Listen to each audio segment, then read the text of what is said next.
Assalomu alaykum, efirda xabarlar axborot dasturi, studiyada men Davron Nasibxonov. Bugungi dasturimizdan o'rin olgan asosiy voqealar bilan tanishtirib o'tamiz. Demak, bugungi dasturimizda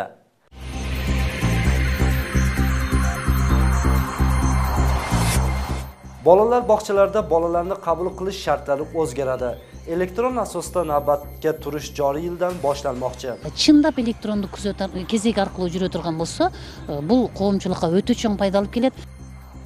Batkenning Qorabuloq qishlog'iga to'laqonli bolalar bog'chasi kerak. Sababi 3 soatlik maktabgacha bilim berish yetarli darajada bo'lmayapti. Shu qizimni ertamini 8:30da olib kelsang, 11:30da olib ketishga to'g'ri keladi. O'shlik oqsoqol velosiped bilan haj safariga otlanmoqda. Buning uchun qariya o'zini chiniqtirib turibdi. Bu reaksiyani kuchaytiradi.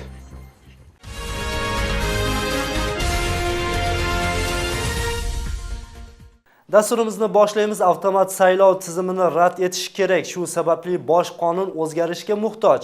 Bu esa kuz mavsumida o'tadigan prezident saylovini ochiq va xolis o'tishi uchun sharoit yaratadi. Bu kabi fikrni Bishkekda o'tgan 2017-yildagi Adolatli saylov siyosiy forum jarayonida aniq bo'ldi. Ishtirokchilarning so'zlariga ko'ra, saylov to'g'risidagi qonunga kirgizilgan taklif Yustitsiya ministrligiga yuborilgan. Agar bu taklif qo'llansa, xalq vakillarining muhokamasiga yuboriladi. Elektron qutining ishi ko'pchilikni qanoatlantirmaydi. Shuning uchun mazkur tizimni yo'qotish lozim. Bunga shu kungacha saylov natijalarini dalil qatori ko'rsatish mumkin, deydi siyosiy forum ishtirokchilari. Shu bois bosh qonunni o'zgartirib, yangi saylovni madaniyatli tarzda o'tkazish kerak. El emne bo'lsa o'sha bo'lsin deb tashlab qo'yib, saylovchi emne bo'lsa o'sha bo'lsin. Bugun menga siyosiy jaqdan ushul jaq ыңгайлуу deb burilib ketganda biz to'xtatishimiz kerak. O'shonda mamlakat o'ng'adi. O'shonda saylov toza o'tadi. O'shonda biz bardığımız razı olup el qalagan adam saylanib keladi. Ayrim siyosatchilar taklif qilgan qonun o'zgartirilsa, saylovni o'tkazishda yangi fikrlar paydo bo'ladi. Ko'chada tartibsiz ilingan, elni ranjitgan e'lonlar bo'lmaydi. Eng asosiysi saylov bazmga aylanmay, faqat teleradiolarda savol-javob tarzida debatlar o'tkaziladi deyishadi. Birinchisi bu teledebatlar bo'ladi. Qancha partiya saylovga qatnashadi, je bo'lsa, qancha prezidentlikka talabkor bo'lsa, radio debatlar bo'ladi. Alarning programmasi gazetlarga chiqadi. Bor saylov komissiyasining akkreditatsiyadan o'tgan. Dag'i bir yugutishleri hakimler bardığına birde eldi çoğultup beredi. Qalagan kandidat talabkor barib olib, je bo'lsa, prezidentlikka talabkor barib eldi çoğultpaydi. Bu yerda prezidentlikka o'z nomzodini qo'yganlarga bir xil sharoit yaratilib, imkoniyat beriladi. Hukumat yenguvchida ish qilib, ustamonligini ko'rsata olmaydi. Жанагындай Потемкинская деревня 10 миң, 20 миңди стадионго чогулталды. Ары кыйкырышып, бакырышып, анан мына бизди колдогон канча киши колдойт деген токтотуш керек. Уличный рекламалар токтотуш керек. Жакшы убакыт теледебат аркылуу тумой келсин, ошол жерде акылын, эсин, эрдигин ошол жерде көрсөтсө, мен ойлойм, ошондо бир ай эчтекелде болбой калат. Hozirgi sharoitda saylovni adolatli va xolis o'tkazishga ishonch yo'q. Shuning uchun ham hukumatning tizimini o'zgartirish lozim. Bu kabi fikrni forum qatnashuvchilari aytdi. Chunki o'lka iqtisodi pasayib, ishsizlik ko'paydi. Agar shu tarzda ketaversa, kuzda o'tadigan prezident saylovi ham toza o'tishiga shubha bor. Бұл өкметті кетіріп, ел ишенимдегі өкметті құрыш керек деп атады. Борборлук шайлоо комиссиясының құрамын толығы менен алмаштырыш керек. Ар кандай сунуштар түшөт. Ошолордун баарын бириктирип олтуруп, мүмкүн кийинки жыйында кандайдыр бир жалпы чечимге келүү мүмкүн. Бирок аны менен эле биригип кетти деген сөз эмес ал. Prezidentlikka kim o'tirishi ko'pchilikni o'ylantiradi. Shuning uchun ham hozirdan ko'rilayotgan harakatlar ortiqchalik qilmaydi, deydi siyosatshunoslar. Chunki unda davlat rahbarligiga bellashuv aniq va ravshan baholanib, xalqning ishonchini oqlashi kerak. Umida Birzabayeva, Gulzara Bakayeva, Jenbek Sag'naliyev, Intimaq, Bishkek. Milliy energiya holding aqlli hisoblagichlar abonentlardan olgan ortiqcha pulini qaytaradi. Bu haqda bugun hukumatning aqlli hisoblagichlar bo'yicha ishchi yig'inida aytildi. Milliy energetika holding kompaniyasining bildirishicha, rasmiy turda abonentlardan 350 ariza kelib tushgan. Uning 331 ga ekspertiza olib borilib, davoim yo'q deb ariza yozib berishdi. Qolgan arizalar bo'yicha tegishli davlat organlari ishtirokida kerakli tekshiruv ishlari olib borilmoqda. Agar qayta to'lab berish kerak bo'lsa, kompaniya abonentlarning oshiqcha mablag'larini hisoblab egalariga qaytarib berishga tayyor va bu holatlarni texnik nosozliklar sababli kelib chiqqanini qo'shimcha qilishdi. Hukumat rahbari Sooronbay Jeenbekov bunday ko'rinishlarning qaytalanishiga yo'l qo'ymaslik va hozirgi vaziyat bo'yicha abonentlarning murojaatiga tezkor guruh javob berishini topshirdi. O'lkada xavfsizlik, terrorizm va ekstremizmga qarshi choralar kuchayadi. Bunday topshiriqni Prezident Almazbek Atambayev bugun Milliy xavfsizlik davlat qo'mitasining raisi Abdul Segizbayevni qabul qilgan vaqtda qo'ydi. Davlat rahbarining matbuot xizmatidan xabar qilinishicha, uchrashuvda o'lkadagi umumiy holat, xavfsizlik, terrorizm va ekstremizmga qarshi harakatlar muhokama qilindi. Bolalarni bog'chalarga qabul qilish shartlari o'zgaradi. Elektron asosda navbatga turish joriy yilda boshlanadi. Yangi sistemada ota-onalar internet orqali xohlagan bog'chasiga navbatga turib, onlayn orqali nechanchi qatorda ekanligini va guruhda nechta bola tarbiyalanayotganini bilsa bo'ladi. Bu usul poraxo'rlik ko'rinishlarini to'xtatib qabul qilishda adolat o'rnatiladi deb ishontiradi ministrlikdan. O'zgartirishlar asosida qayta ishlab chiqilgan yangi tizim qanchalik darajada samarali, muxbirimiz bunga qiziqib ko'rgan. Bungacha ham Bishkek, O'sh, Talas oblastlarining maktabgacha ta'lim muassasalarida bolalar elektron asosda navbatga turib kelgan. Biroq sinov tarzida 3 yil ishlagan mazkur tizim ijobiy natija bermadi. Masalan, O'sh shahridagi 41-bola bog'chaga 11500 bola navbatga turibdi. Uning 7000 dan ortig'i joylashtirilgan. Biroq hozirgi kunda ayrim ota-onalar mazkur tizimga norozilik bildirishmoqda. Misal uchun 6 жаштагы балдарга, кенже тайпадагы балдарга караганда кезек кийинчерээк келет. Анткени баягы даярдоо тайпасындагы балдар 1-класска кетип калса, орундар жылып отуруп, кенже тайпанын тайпасы бош болуп калат да, аларга кабыл алуу, бир тайпанын толугу менен кабыл алууга туура келип, баягы кийинки турган бала болсо дагы кенже тайпадагы балдарга мурдараак кезек келип калган учурлар болот. Shuning uchun ham bog'chalarga yangi natijali elektron tizim kiritiladi. Unda bolalarni ota-onalar istagan bog'chaga guruhiga qarab navbatga turishga imkoniyat bor. Har bir bola bog'chadagi tarbiyalanuvchilarning soni aniq ko'rsatiladi. O'rin bo'shagani onlayn orqali bilinib, bolalarning kerakli hujjatlarini internet orqali yuborib qo'ysa bo'ladi. Ta'lim va fan ministrligi bu kabi usul bolalarning ijtimoiy holatiga qaramasdan bir xil sharoitda tarbiyalanishlariga imkon yaratadi. O'rtonchi gruppada 25 bola var ekan, gruppa полный. Очередте мен түшкөн боюнча 3-орунда турам. Яны эч ким жылдыра албайт да, алдакаданагы неменен райондук билим берүү борборлорунун кызматкерлеринин такыр тиешеси жок болот. Mazkur tizim o'z hosilini berishni tahlilchilar bildirishmoqda. Biroq uning bajarilishini nazorat qilmasa, natijasi avvalgida yaxshi bo'lmay qolishi mumkin. Oqibatda pul bilan bog'chaga joylashtirganlarning soni yana ham ortib ketishi ehtimoldan xoli emas.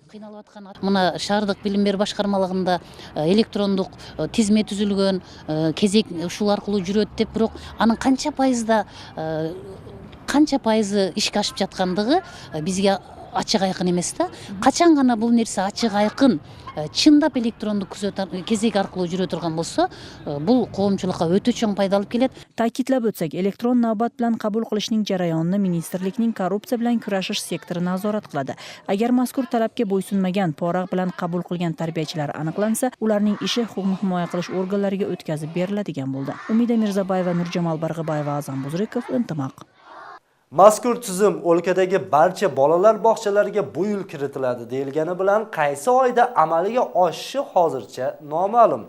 Chunki unga sarflanadigan mablag' bo'yicha ministrlik so'zlashuvlarini olib bormoqda. Ammo moliya masalasi hozircha noma'lum. Biroq davlat budjetining hisobidan qaralmasligi aniq, chunki Fan va ta'lim ministrligining bu yangi ish rejasi taklif qatori yana 2017-yilda bajariladigan loyihalar qatoriga kiritilmadi.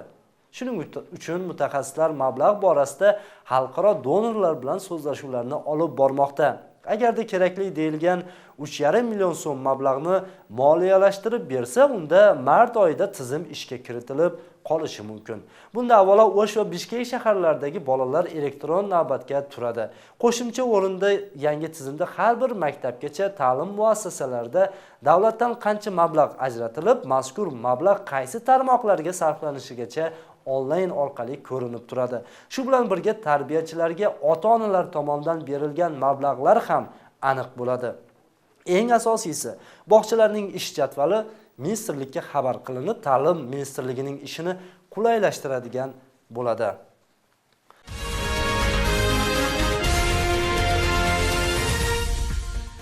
Batken rayonining Qorabuloq qishlog'iga bolalar bog'chasi kerak. Sabab 3 soatlik maktabgacha bilim berish yetarli bo'lmayapti. Bunda bola yetarli bilim ola olmayotgani o'kintirsa, ikkinchi tomondan ota-onalar ishdan chalg'ishmoqda. Shu bilan birga bu bog'chada sharoitlar yetarli emas. Bino avtomashina yo'liga yaqin joyda bo'lib, atrofi to'silmagani ham xavfli holatlarni yuzaga keltirmoqda. Mazkur bog'chaning muammolari bilan muxbirimiz tanishib qaytgan. Qorabuloq qishlog'idagi Josh Balapan bolalar bog'chasida 125 nafar bola tarbiyalanadi. Qishloq yashovchilari bog'cha ochilishiga quvonishgani bilan u yerda muammolar yo'q emas. Sababi bolalar bir kunda 3 soat o'qishadi. Shu sabab ishlagan ota-onalar ishini tashlab farzandlarini olib ketishga majbur bo'lishmoqda. Men o'zim muallim bo'lib ishlayman maktabda. Shu qizimni ertamen 8:30da olib kelsang, 11:30da olib ketishga to'g'ri keladi. Ana shuni ishdan javob so'rash kerak, javob bo'lsam birovlarni olib qo'y deyish kerak. Shu bizning detsapda ish bo'lsa, bir gruppasini jatag'i bilan qilib, ertadan kechgacha qilib bersangizlar. Эми ушундай шарт болгонго жараша бир отол эми баягы кечке чейин балдар карай турган шарт түзүлүп кала турган болсо, өтө жакшы болот эле. Bola bog'cha ochilganiga 3 oy bo'lishiga qaramay sharoit to'liq yaratilgan emas. U yerda o'yinchoqlar va televizor olinmagan. Tarbiyachilar esa taxta, xamir, kiyizdan o'yinchoqlarni qo'lda tayyorlab berishadi. Балдар бакчасында негизинен телевизорубуз жок. Мисалы үчүн эшикте ойной турган площадкаларыбыз жетишсиз. Анан балдарды кызыктыруу үчүн бизде эчтеке жок. Балдарга колубуздан келишинче аракет жасап атабыз. Shu bilan birga bolalar tashqariga chiqib o'ynashiga ham imkoniyat yo'q. Sababi bog'cha atrofi to'silmagan. Bino qishloq markazida joylashganligi sabab yo'ldan mashinalar qatnovi to'xtamaydi. Bu esa bolalar uchun xavf yaratadi. Эгер ана чоң жолго чыгып кетсе, биз бала сайын жооп беребиз да. Ушун мен көйгөйүм отуруп эмеккан көйгөйүм ушул биринчидей айланасын тосуп алсам дейм да. Mazkur masala bo'yicha rahbariyat mahalliy hukumatga murojaat qilgan. Shu bilan birga ota-onalar to'liq bolalar bog'chasini tuzish masalasini ham aytishgan. Lekin bino 3 soatlik bilan berishga moslashtirilganligi sabab unga imkon yo'q. Жергиликтүү кеңештин бюджети бекилгенде сунуштарды киргизип, эгерде айылдык кеңештин депутаттары колдоо көрсөтсө, бул кемчиликтерин толуктап берүүгө даярбыз. Qishloq hukumatidan qo'shimcha qilishganday to'siqlarni o'rnatish uchun jami 30 ming so'mga yaqin mablag' sarflanadi. Eslatib o'tsak, Josh Balapan bolalar bog'chasi 2016-yilning noyabr oyidan foydalanishga topshirilib, hozirda 125 nafar bola tarbiyalanadi. Tayirbek Sarpashev lavozimidan vaqtincha chetlatildi. Uning o'rniga davlat ro'yxatga olish vazifasini vaqtincha bajarish Kumushbek Shamqanovga topshirildi. Mazkur buyruqqa Premyer ministr Sooronbay Jeenbekov imzo qo'ydi. Tayirbek Sarpashev bergan arizasiga ko'ra, tekshiruv ishlari yakuniga 7 kunga qadar xizmatdan chetlatildi. Bu haqda hukumatning matbuot xizmati xabar qildi. Maksim Bakiyevniki degan yerning sotilishiga bog'liq Bosh prokuratura Sarpashevni ishdan olishni Premyer ministrga taklif qildi. Hukumat bu masala tekshiruvdan keyin aniq bo'lishini bildirdi. Sarpashev o'zi aybsiz ekanligini aytmoqda. U ham Bosh prokuraturaga murojaat qilganini ma'lum qilmoqda. Bu yil O'sh shahridagi mahkama va ishxonalariga o'tgan yilgiga nisbatan kam pul ajratiladi. Sababi shahar g'aznasiga ham oz mablag' bo'linadi. Bu haqda bugun O'sh shahar kengashining doimiy komissiyasi tarkibi ishxonalarning chiqasasini aniqlash vaqtida ma'lum bo'ldi. Xalq vakillari va shahar hukumati mahkama rahbarlarini puldan samarali foydalanishga chaqirdi. Bugun o'lkada yana qanday voqealar bo'ldi, navbatdagi rubrikada ko'rishingiz mumkin. Bugun O'sh shahar kengashi deputatlari idora ishxonalarining joriy yilda sarflanuvchi chiqimlarini ko'rib chiqdi. Yig'inda avvalo 10 idora ishxonaning bu yildagi amalga oshiriluvchi rejalari bayon qilindi. Oldinda yana 30 ishxona shu kabi yig'in o'tkazishadi. Natijada sarflanuvchi mablag' aniqlanib, shahar kengashining sessiyasiga qo'yiladi.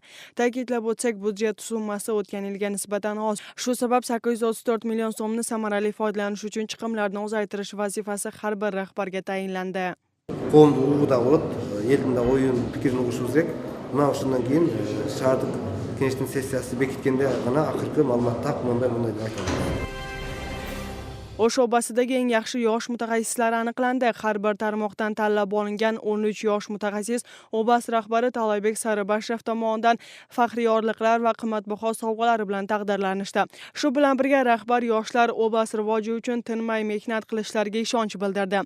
Ta'kidlab o'tsak, eng yaxshi mutaxassislarni hukumatning o'sh sho'basidagi vakilligidan tuzilgan komissiya aniqlagan. Ularni aniqlash Yoshlar ishlari va jismoniy tarbiya agentligining qarori asosida 2006-yildan beri davlatning barcha hududlarda o'tkaziladi.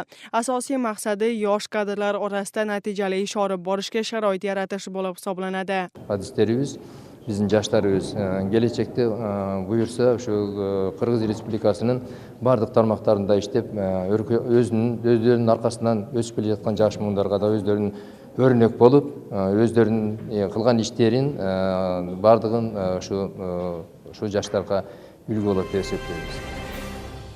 15 fevral Afg'on urushi faxriylarini xotiralash kuni. Shu munosabat bilan Modi qishloq hududidagi Shabi Jumayev nomidagi o'rta maktabning 5-sinf o'quvchilari tadbir uyushtirishdi. Unda qishloq hukumatidagi 10dan ortiq Afg'on urushi faxriylari taklif etilib, konsert dasturi taqdim etildi.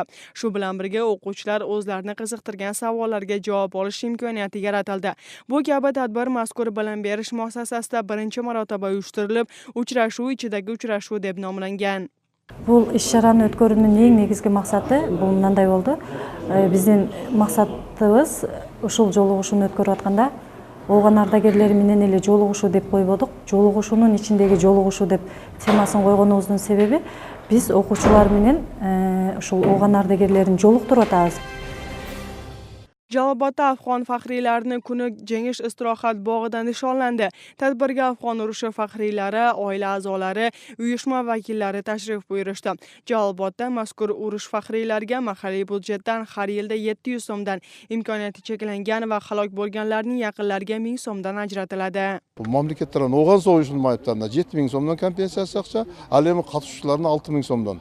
Anan keyin oşondayla aile hökümetlerde, tigi meriyalarda, yerlerde жергиликтүү бюджеттерден материалдык, моралдык жардамдар дайыма байма-бай көрсөтүлүп келүүдө.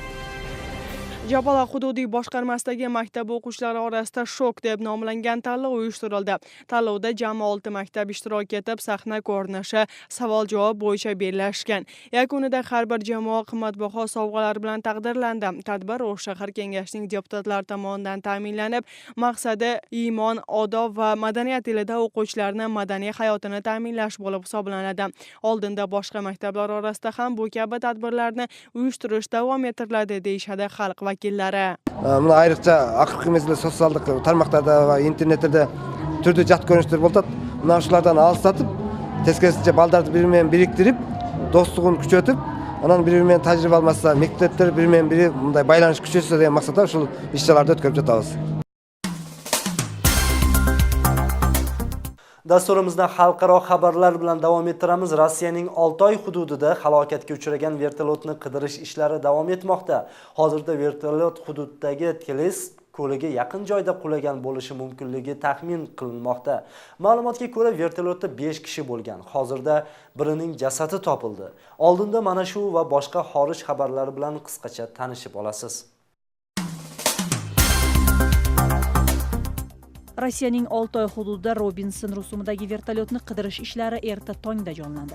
Vertolyot hududdagi Telets ko'lidagi yaqin yerda halokatga uchragan deb aytilmoqda. Aniqlangan ma'lumotlarga ko'ra, vertolyotda 5 kishi bo'lgan. Ularning ichida Oltoy Respublikasining sobiq vitse-premyer ministri bo'lgan. Halokatda ko'z yumganlardan birining jasadi topilgan. Vertolyotning halokatga uchragan joyi aniqlanmadi. Qidiruv ishlariga 250 kishi jalb etilgan. Mahalliy aholi ham ularga qo'shildi. 40 ga yaqin texnika ishlamoqda deb bildirdi favqulodda holatlar ministrligi. Vertolyot shaxsiy bo'lgan. Halokat vaqtida ob-havo yomon bo'lgani aytildi. Transport prokuratura vertolyot qaramog'ida bo'lgan Oltoy aviakompaniyasini tekshirishga kirishdi. Kaliforniya shtatining Aravil shahriga yaqin joylashgan dambaning uzilish xavfidan yashovchilarni hududdan chiqib ketishini hukumat vakillari ogohlantirishdi. Ko'chirish zonasida 90 mingdan ortiq kishi istiqomat qiladi. Hozirda AQShdagi eng katta dambadagi sel xavfi ham kuchli turibdi. Avariya holatida turgan suv quvurlari kutilmaganda uzilib ketish ehtimoli bor. Shuning uchun hukumat vakillari minglagan turg'unlar uylarini tashlab ketishga majbur deb taxmin qilinmoqda. Eslatib o'tsak, 11 fevraldagi kuchli yomg'irdan keyin Aravil Arbil ko'lidagi suv keskin ko'payib, dambada sel xavfi ortgan. 12 fevraldagi federal yig'inda Germaniya prezidentligiga Frank-Walter Steinmeier birinchi turda saylandi. Uni Landtag va Bundestagning 1239 deputatidan 931 qo'lladi. Bu g'alaba uchun zarur bo'lgandan 300 ovozga ko'p. 61 yoshdagi Steinmeierni kansler Angela Merkel rahbarligidagi Xristian demokratik ittifoq bilan Germaniya sotsial-demokratik partiyasidan iborat blok prezidentlikka tavsiya etgan. Steinmeier bungacha o'lkaning tashqi ishlar ministrligini boshqargan. Ishga kirish tadbiri 19 martga belgilangan. Sobiq prezident 77 yoshdagi Joachim Gauck edi. Germaniyada hukumat muxtor huquqlarining deyarli barchasi kanslerda bo'lgani bilan prezident xizmati yuqori daraja qatori hisoblanadi. Turkmanistonda kecha o'tgan prezident saylovida 97.27% saylovchi ovoz berdi. Saylovga el o'ta faol qatnashgani, 3% ga yetmagangina saylovchilar kelmay qolgani ham tasdiqladi. G'olibning shaxsi oshkor etilmagan bo'lsa ham, 9 nomzodning ichidan katta farq bilan Gurbanguli Berdimuhamedov g'olib bo'lganini tahlilchilar ertaroq bashorat qilishgan. Bunga barcha hukumat Berdimuhamedovda ekanini misol qatori keltirishadi. Turkmanistonda saylov byulleteniga birinchi marotaba 9 nomzod kirdi. Xalqaro jamiyat Turkman hukumatining 8 raqobatchi chiqarganini xalq ko'ziga ko'rinish qatori tanqid qilgan. O'tgan yili 59 yoshdagi Berdimuhamedov 2017-yili saylov muqobil tarzda o'tishini va'da qilgan. Shoshilinch xabar 13-15 fevral oralig'ida kutilayotgan yog'ingarchilik sababli o'lkaning tog'li rayonlarida qor bo'roni va qor ko'chish ehtimoli bor. Favqulodda holatlar ministrligining bildirishicha, Bishkek-O'sh avtoyo'lining To'ashu-Chichqon Qapchig'aya, Alabel, Ko'kbel dovonida qor ko'chish ehtimoli bor. Bundan tashqari Mirzakey, Qaraqulja, Alayqu, Alabuqa, Qanishqiya, Krasnaya Gorka, Aqtash, Qazarman, Aqtalchat, Qaraqo dovonida Aralminqush, Qaramol, Enilchek, Barsqon, Aqshirak avtoyo'llarida qor ko'chkisi va qor bo'roni ehtimoli bor. Yo'llar muz va sirpanchiq bo'ladi. Avtomashinalar orasidagi 500 metr masofani saqlash zarurligini eslatib o'tamiz. Qirg'izistonlik oqsoqol velosiped bilan haj safariga otlanmoqda. Makkaga yetish uchun har kuni 100 chaqirimdan yo'l yurish 3 oyga cho'ziladi. Shu bilan birga 7 davlatning chegarasini kesib o'tish kerak. Ziyorat davomidagi bunday qiyinchilik 70 yoshdagi Mamut Tashtanovni to'xtata olmaydigan ko'rinadi. Oqsoqolning o'ziga ishonishining sababi ham bor. U butun umrini sportga bag'ishlagan. Qirg'iziston tarixida birinchi marta haj safariga velosipedda otlanayotgan Mamut Tashtanov biz muz maydonida u bilan birgalikda suhbat qurib qaytdik. Bu reaksiyani kuchaytiradi. Reaksiyani kuchaytiradi mana udarlar. Ondan keyin bel uchun dag'in vrasheniya. Ertalabki soat 7 Mamut Tashtanov namozini o'qib bo'lib, tongi mashqlarni boshladi. Bu kabi tartibiga oqsoqol ko'nikib qolgan. 25 yoshdan beri tongi mashqlarni qoldirmaydi. 15 yil avval namoz o'qishni boshlagan. 25-30 dag'larda ko'p jasay olmaydi ekan, hozir biroq men Allohga shukr. Buni jasayman, buni dag'in. Bismillah deb qo'yadi. Qahramonimiz muz maydoniga ham tez-tez qatnab turadi. Uni konkida uchish ustasi desak ham bo'ladi. Hokkeyda qoyilmaqom o'ynaydi. Kasbi bo'yicha veterinar kimyogar bo'lishiga qaramasdan sportni rivojlantirishga ko'p hissa qo'shdi. Mamut ota o'z vaqtida yosh hokkeychilarga ham murabbiylik qilgan. Kelajakda O'shning hokkey jamoasini tashkil qilishni ko'zlamoqda. Medyoga Olmataga borib konkida yeb turam. Bir putab ketganda, lascha ketganlarda o'yrana boshladim. Biroq ham o'shol nemelerde janagında figürün kataniyan elementleri bulacağım. Anı şol jana men baldarım dele köy jasay albayt, jaş balдар dele. Sep күчтүү болуш керек аны. Allah өзүңдөн аракет болсо анан кийин жашатам дейт экен да. Ошо аракет кылып турушу жаштыкты ушунан аны сактап калсак болот. Аллага шүгүр, эми мен дагы ушу 70-лерге кирип калсам дагы жаштыгымды ушинтип сактап жүрөмүн. 5 убак жана жума намаздарын калтырбай окуп, дин жолунда жүргөн Mamut ата кийинки жылы ажылыкка аттанганы турат. Меккеге ал учакта эмес, велосипедде бармакчы. Курбан айтка жетип барыш керек. Эми жолдо ар кандай кыйынчылыктар болот. Эми жолдо өтө кыйын болот. 50-60 градус чөлдөрдөн өтөсүң. 30 градус сууктан өтөсүң. Bir tane problemler var çimdiginde.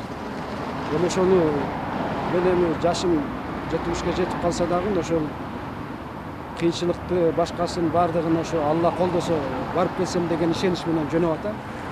Эми өзүм да ошого даярдап туруп мына 1 жыл, 1,5 жыл 100 километр, 200 километр, 300 километр бир кеткенде 300 километрге жеткенде бир мингеним деп эсептейм. Ошондо анан чыксам, ошондо өзүм организм даяр болот деп эсептеймин да.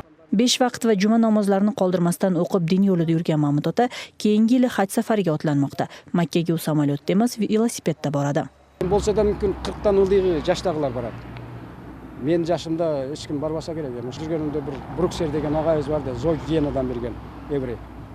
Ошол айта берет эле да мени, сен бир великий открытие жасашың керек эле, жүрө бересиң деп эле тамашалай берет эле. Ошонун тамашасын Алла ошого ошону айтканын келтирди деп атам да.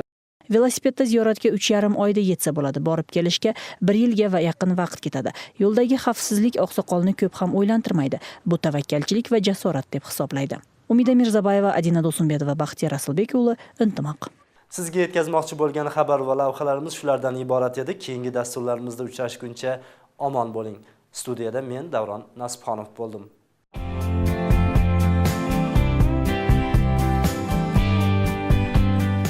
Ob-havo ma'lumoti homiysi Today savdo markasi.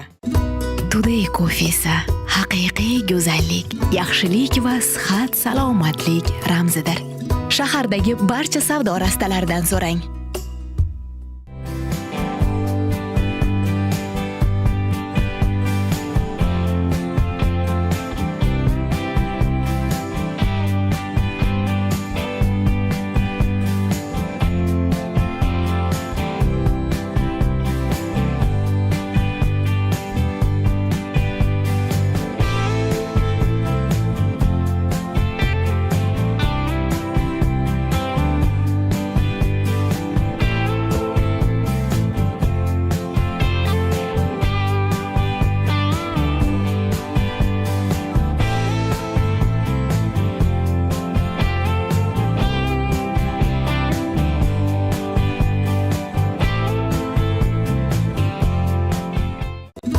Today kofesi haqiqiy go'zallik, yaxshilik va sihat salomatlik ramzidir.